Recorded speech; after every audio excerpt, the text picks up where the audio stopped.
যে যে প্রিজাইডিং জাজ যে হাবিবুল গনি পুরোটাই একবারে আওয়ামী লীগের নাম্বার 1। নাম্বার 2 হচ্ছে যে আমাদের এখানে কথা আসছে সেনা প্রধান সৌজন্য সাক্ষাৎ করেছেন প্রধান বিচারপতির সাথে। হোয়াটস রং উইথ দ্যাট? আইনমন্ত্রীকে জানতে হবে কেন?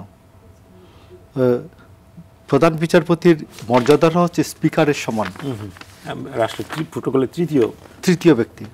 তো ইয়ার কি নাম যে আইন উপদেষ্টা আসিফ নজরুল ওর সিরিয়াল কত?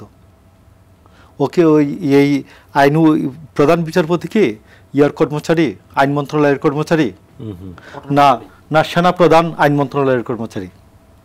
আপনাকে আমি এখন একটু দেখে নিলাম সংবিধানের 150 অনুচ্ছেদ আর্টিকেল 150 অনুযায়ী আমরা যে পূর্বাপর আইনগুলিকে এন্ডোর্স করেছি তার মধ্যে আইনটা হচ্ছে 1952 আর্মি অ্যাক্ট 1952, এটাকে আমরা এন্ডোর্স করেছি, একবার হুবহু এন্ডোর্স করেছে।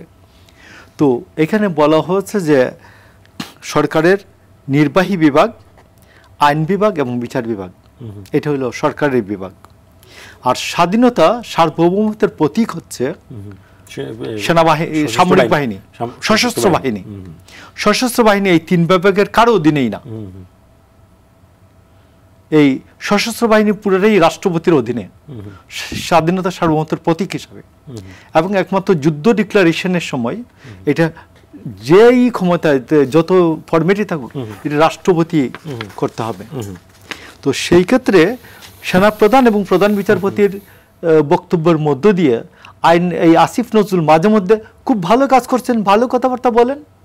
উনি বিচারের সরকারের ভিতর সরকার, উনি সরকারের মধ্যে আছেন। নুরুল হক নূর আহত হয়েছে, একটা অন্তর্নিহিত সরকার যে আসিফ নজরুল, আর একটা হচ্ছে আসিফ নজরুল, আর একটা নাম হচ্ছে এই যে আসিফ মোহাম্মদ সজীব ভুইয়া। সরকারের ভিতরে থেকে বলে যে আমি সরকারের এই ইয়ার জন্য সরকার দায়ী, সরকারের বিচার চাই, তুই পদত্যাগ কর। আসিফ নজরুল যদি বলে যে আমি বিচার চাই, সরকার দায়ী, ও পদত্যাগ করবে আগে।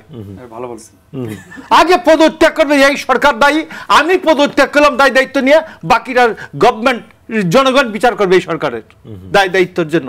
এই যে পায়ে ব্যান্ডেজ দিয়ে বসে আছে, দেখাই দেন একটু ক্যামেরা ধরে, এইটার জন্য সরকার দায়ী, আসিফ নজরুল বলেছে। তো আসিফ নজরুল পদত্যাগ করুক, কালকে পদত্যাগ করুক। আগে পদত্যাগ তো করবে না, ওখানে মধুটাও খাবে, আবার বলবে আমি অমুক সময় বলেছিলাম সরকার এইটার জন্য সরকার দায়ী, আমি কিন্তু ওটার সাথে দায়ী না। তার মধ্যে পার্থক্যটা কি?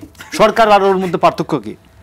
নাম্বার 2 হচ্ছে যে দেখুন যে মানে আপনি এই না যেটা মিরাজের যে প্রশ্নটা, মিরাজের যে বক্তব্যটা, এটাকে আপনি কিভাবে দায়টা দেখুন।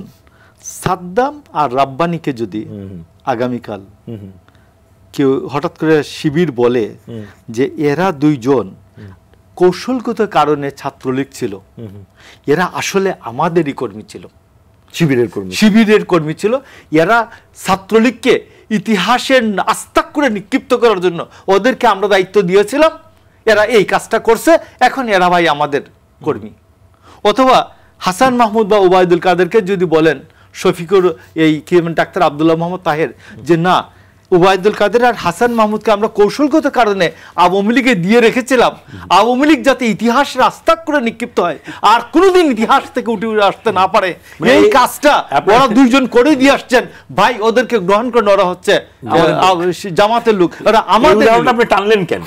আমি আপনাকে বলছি, তো এই যে আপনার যে এই যে শিবিরের যে জিএস ফরহাদ, সে ছাত্রলীগ ছিল, সে তো ছাত্রলীগ ছিল, ছাত্রলীগের পদধারী লোক ছিল।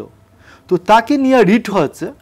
হাবিবুল গনি বা অন্য আরেকজন যে বিচারকের কথা দেখেছেন, তো চান আপনারা তো গিয়া অনেক বিচারকদেরকে নামাই দিয়ে আসছেন, প্রধান বিচারপতি সুদ্ধা নামাই দিয়ে আসছেন, কালকে যান গিয়া বলেন এই হাবিবুল গনি আর কি নাম জানি সেকেন্ড জাজ তাহসিন, সেকেন্ড জাজের কোনো ভূমিকাই নেই, প্রিজাইডিং জাজ হলো মূল জাজ।